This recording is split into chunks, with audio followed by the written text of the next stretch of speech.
একটি বিষয়ে আমরা সবচেয়ে বেশি গুরুত্ব দিচ্ছি এবং সরকারও এই বিষয়ে গুরুত্ব আরোপ করেছেন যে করোনা পুরোপুরি আমাদের পৃথিবী থেকে এখনো বিদায় নেয়নি, নিয়ন্ত্রিত আছে, আমাদের দেশে নিয়ন্ত্রিত আছে।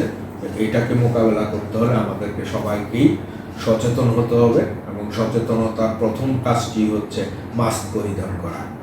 আমি আপনাদের মাধ্যমে আমাদের দেশের এবং বিশেষ করে সিলেট মহানগরের নগরবাসীদেরকে আহ্বান জানাবো তারা যেন অবশ্যই মাস্ক ব্যবহার করেন। এই মাস্ক ব্যবহার করে মাস পিপল যারা আছে তাদের সাথে তারা মিলিত হন, এটি আমি আশা করব।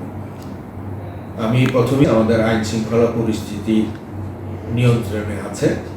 আমি আশা করব যে সিলেট মহানগরের নাগরিকগণ তারা যেন এই অবস্থাটি বজায় রাখেন।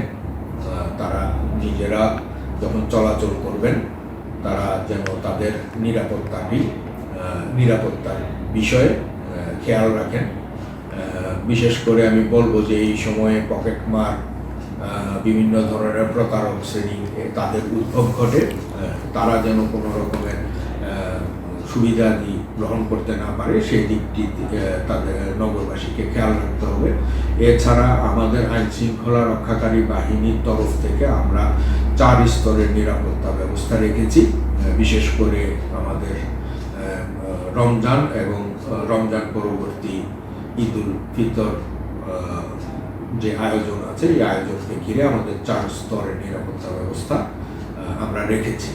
তো কোনো দুর্বৃত্ত যদি কোনো রকমের আনটুয়ার্ডস কোনো সিচুয়েশন ক্রিয়েট করতে চায় তাহলে আমরা সেটাকে অবশ্যই বাধা দিব, প্রতিরোধ করব এবং দুষ্কৃতিকারীদেরকে আইনের আওতায় নিয়ে আসব। মানুষের চলাচলের সাথে সাথে যান চলাচলেরও বৃদ্ধি পায়। মানুষ এক স্থান থেকে অন্য স্থানে যায় ঈদ উপলক্ষে, আবার অন্য স্থান থেকে কিছু মানুষ তারা ফেরত আসেন নারীর টানে। তো এই জায়গায় একটি বড় ধরনের যান চলাচল এবং মানুষের চলাচল আমরা লক্ষ্য করে থাকি।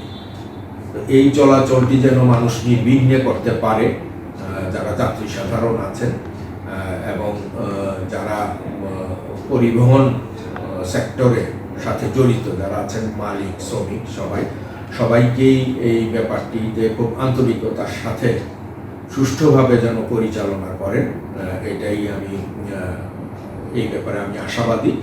আমরা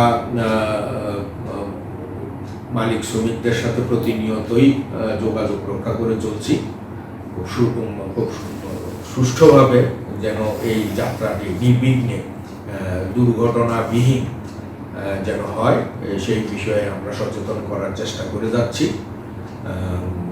যারা যাত্রী সাধারণ আছেন তারাও এই ব্যাপারেও সচেতন থাকবেন, কারণ এই সময়ে বিভিন্ন ধরনের অজ্ঞান পার্টি, মলম পার্টি দৌরাত্ম্য বাড়ে।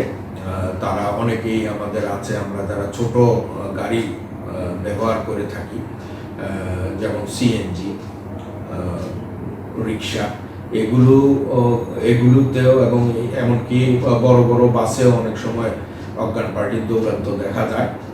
মানুষ যেন অপরিচিত কারো কোনো রকমের খাবার গ্রহণ না করেন, সেই ব্যাপারেও আমি যাত্রী সাধারণকে আহ্বান জানাবো। বিশেষে সিলেট ভিউ এবং বাংলা ভিউ সকল দর্শকদের অগ্রিম ঈদুল ফিতরের শুভেচ্ছা জানাচ্ছি। ঈদ মুবারক।